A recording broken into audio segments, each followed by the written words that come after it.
ಜಾಗದಲ್ಲಿ ಇದ್ರು. ಲೈವ್ ಬರ್ತಾ ಇದೆ. ನೀವು ಯಾರಿಗೆ ಸುಳ್ಳು ಹೇಳಕ್ಕೆ ಹೊರಟಿದ್ದೀರಿ? ಯಾರನ್ನ ರಕ್ಷಣೆ ಮಾಡಕ್ಕೆ ಹೊರಟಿದ್ದೀರಿ? ನಿಮ್ಮ ಗೂಂಡಾ ಶಾಸಕರನ್ನ ನೀವು ರಕ್ಷಣೆ ಮಾಡಕ್ಕೆ ಹೊರಟಿದ್ದೀರಿ. ಇವತ್ತು ಪವನ್ ನೆಜ್ಜೂರ್ ಅವರಿಗೆ ನ್ಯಾಯ ಬೇಕಾಗಿದೆ. ರಾಜ್ಯದ ಪೊಲೀಸ್ ಅಧಿಕಾರಿಗಳ, ರಾಜ್ಯದ ಇತರ ಅಧಿಕಾರಿಗಳ, ರೆವಿನ್ಯೂ ಅಧಿಕಾರಿಗಳ ನೈತಿಕ ಬಲ ಕುಗ್ತಾ ಇದೆ. ಬಳ್ಳಾರಿಯನ್ನು ಏನ್ ಮಾಡಕ್ಕೆ ಹೊರಟಿದ್ದೀರಿ? ಜಮೀರ್ ಖಾನ್ ಅವರೇ, ನೀವು ಏನ್ ಮಾಡಕ್ಕೆ ಹೊರಟಿದ್ದೀರಿ? ದಯಮಾಡಿ ಇಂಥ ಅಧಿಕಾರಿಗಳನ್ನು ಬಲಿ ಪಡೆದನ್ನು ನೀವು ಮೊದಲು ನಿಲ್ಲಿಸಿ. ಪವನ್ ನೆಜ್ಜೂರ್ ಅವರ ಸಸ್ಪೆನ್ಷನ್ಗೆ ಸರ್ಕಾರ ಇವತ್ತು ಉತ್ತರ ಕೊಡಬೇಕು. ಪವನ್ ನೆಜ್ಜೂರ್ ಅವರ ಆತ್ಮಹತ್ಯೆಗೆ, ಇವತ್ತು ಆತ್ಮಹತ್ಯೆಯ ಪ್ರಕರಣಕ್ಕೆ, ಅವರ ಪ್ರಯತ್ನಕ್ಕೆ ಸರ್ಕಾರ ಉತ್ತರ ಕೊಡಬೇಕು. ಪವನ್ ನೆಜ್ಜೂರ್ ಅವರ ಡೆತ್ ನೋಟು ಅದರಲ್ಲಿ ಏನಿದೆ ಇದನ್ನ ಬಹಿರಂಗಗೊಳಿಸಬೇಕು.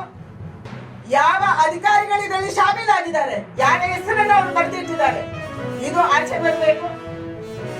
ನಿನ್ನೆ ಮುಖ್ಯಮಂತ್ರಿಗಳು ಭರತ್ ರೆಡ್ಡಿ ಅಂತ ಒಬ್ಬ ವ್ಯಕ್ತಿ ಜೊತೆ ಕೂತ್ಕೊಂಡು ಆ ಎಫ್ಐಆರ್ ಆಗಿದೆ ಅವರ ಮೇಲೆ, ಎಫ್ಐಆರ್ ಆದವರ ಜೊತೆ ನೀವು ಹೆಂಗ್ ಕೂತ್ಕೊಂಡ್ರಿ? ಇದಕ್ಕೆ ಉತ್ತರ ಕೊಡೋರು ಯಾರು? ಅಪರಾಧಿಗಳ ಜೊತೆ ಕೂತ್ಕೊಂತೀರಿ, ಮತ್ತೆ ನ್ಯಾಯ ಹೆಂಗ್ ಸಿಗುತ್ತೆ?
ಅವರೆಕಾಯಿ ಮೇಳ ಮಾಡ್ತಾ ಇದ್ದಾರೆ.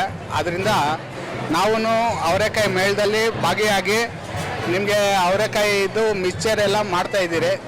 ಎಲ್ಲರೂ ಒಳ್ಳೆ ಇದು ರೆಸ್ಪಾನ್ಸ್ ಕೊಟ್ಟಿದ್ದಕ್ಕೆ ಧನ್ಯವಾದಗಳು.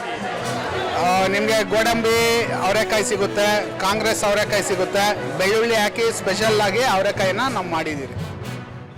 ಇದುವರೆಗೆ ನಡೀತಿರಲಿಲ್ಲ ಅವರೆಕಾಯಿ ಮೇಳ, ಈ ವರ್ಷ ನಡೀತಾ ಇದೆ ಕೋಲಾರದಲ್ಲಿ KEB ಸಮುದಾಯ ಭವನದಲ್ಲಿ.